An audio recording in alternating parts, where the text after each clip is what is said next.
19 नवंबर 2024 की ये घटना उत्तर प्रदेश के ग्रेटर नोएडा के मंगरौली गांव की है।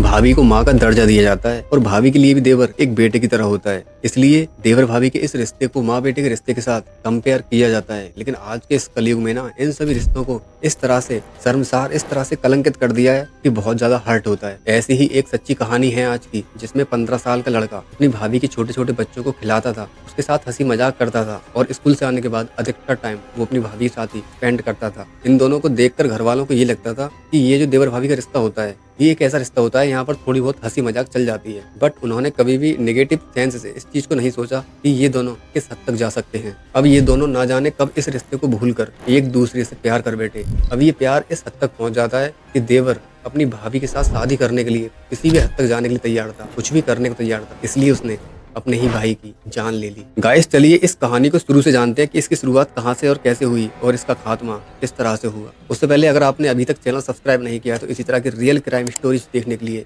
चैनल सब्सक्राइब कर लीजिए। Welcome back, I am mister Vivek Bhardwaj.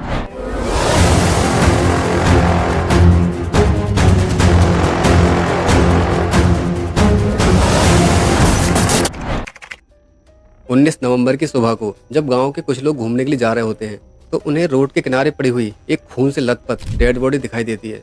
अब वो लोग भागते हुए उसके पास जाते हैं तो देखते हैं कि ये तो जीतू की डेड बॉडी है। फिर इनमें से एक आदमी भागता हुआ जीतू के घर जाता है और जीतू की फैमिली को बता देता है कि आपका लड़का इस हालत में वहां पर पड़ा हुआ है। जब फैमिली ये बात सुनती है तो सभी के होश उड़ जाते हैं और भागते हुए तुरंत उस डेड बॉडी के पास पहुंचते हैं। जब वो लोग डेड बॉडी को देखते हैं तो उन्हें समझने में ज्यादा देर नहीं लगती है कि किसी ने धारदार हथियार से मारकर जीतू की जान ली है। फिर वहां पर चीखे पुकारे मचने लगती हैं और जो जीतू की वाइफ थी वो चीख चीख कर रोने लगती है। फिर उनमें से एक आदमी पुलिस को इन्फॉर्म कर देता है। तुरंत ही वहां पुलिस पहुंच जाती है। पुलिस डेड बॉडी को अपने कब्जे में लेकर उसी वक्त पोस्टमार्टम के लिए भेज देती है। फिर पुलिस बिना देर किए अपना इन्वेस्टिगेशन का काम शुरू कर देती है और सबसे पहले जीतू की फैमिली से पूछताछ की जाती है। ठीक है, तुम्हें किसी पर शक तो नहीं है या फिर तुम्हारी किसी के साथ कोई दुश्मनी तो नहीं थी? बट वो लोग मना कर देते हैं कि हमारी किसी के साथ कोई भी दुश्मनी नहीं थी। फिर पुलिस जीतू के दोस्तों से और उसके आस पड़ोस के लोगों से पूछताछ करती है, बट पुलिस को यहाँ पर कुछ भी नहीं मिलता है जिससे कि उस कातिल के बारे में पता लग सके। अब इसी तरह से ये 19 तारीख का दिन बीत जाता है। अब आती है 20 तारीख। जीतू का एक चचेरा भाई था जिसका नाम था किशन। अब ये पुलिस के पास जाता है और कहता है कि जल्द से जल्द मेरे भाई के हत्यारे को ढूंढ कर उसे सजा दो। अब इसी तरह से जीतू की फैमिली भी पुलिस के पास पहुंचती है और पुलिस पर दबाव डालती है कि जल्द से जल्द आरोपी को ढूंढ कर उसे सजा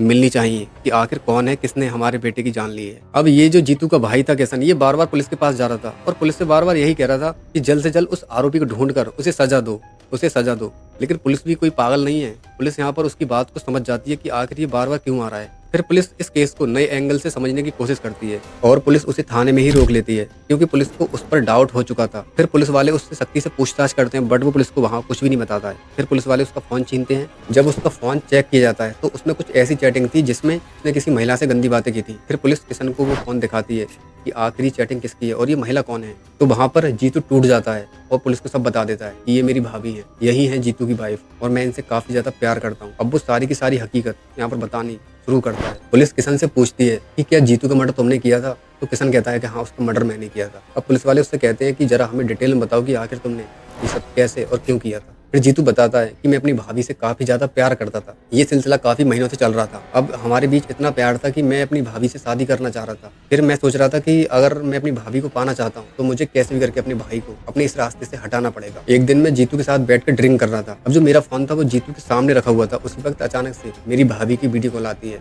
अब जीतू मेरा फोन उठाकर मुझे दे रहा था, तभी उसकी नजर स्क्रीन पर पड़ती है तो मेरी भाभी का फोटो लगा हुआ था। अब वो पहचान लेता है कि ये तो मेरी वाइफ की वीडियो कॉल है। फिर वो मुझसे पूछने लगा कि तेरे फोन पर मेरी वाइफ की वीडियो कॉल क्यों आ रही है, आखिर क्या बात है। अब जीतू भी काफी नशे में था और मैं भी।